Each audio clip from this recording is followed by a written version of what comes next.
Tira. Yun. Yan ka-Gencon ang ano. Yan yung paraan namin ka-Gencon para mabilis. Hindi na namin ini-screw. Nilalagyan yung iba kasi ginagawa nila tools lang. So ang paraan namin ka-Gencon ayan. Ayan oh, binabaril lang yan ka-Gencon. 'Di ba? Kaya mabilis yung trabaho namin ka-Gencon dahil diyan. Kapatingin ngayon ka-Gencon, ano naman 'to, pakita mo ngayon itsura. Ito. Yan. Ito yung ginagamit namin ka-Gencon, no. Ayan. No, 'di ba? So ang bilis. Bilis ng gawa ng tropa. Tapos pag nabuo na namin ka-Gencon yung mga bracket na yan, salpak na lang kami ng salpak nung ginagawa naming per panel na soundproof. Ito yung soundproof namin, nilalagyan namin ng ano tong ginagawa mo? Tainga. Tainga, oh yun, ang tawag namin dito ka-Gencon ay tainga. Nilalagyan namin ng ayan, maliit na content na ganyan.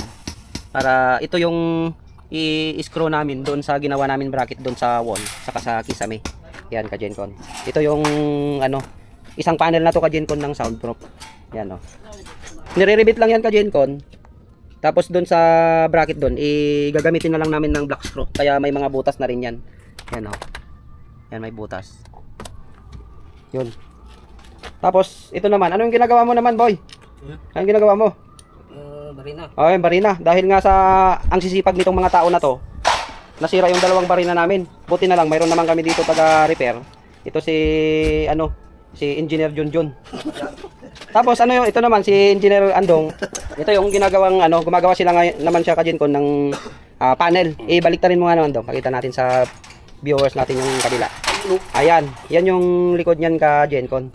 Ito yung metal paring. Ayan.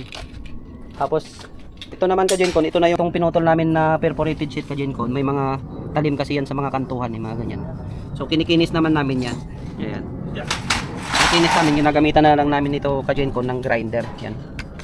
Para hindi makasugat. Diba? Ayan. Alright ka-Gencon. Okay. Ka-Gencon. Ka-Gencon.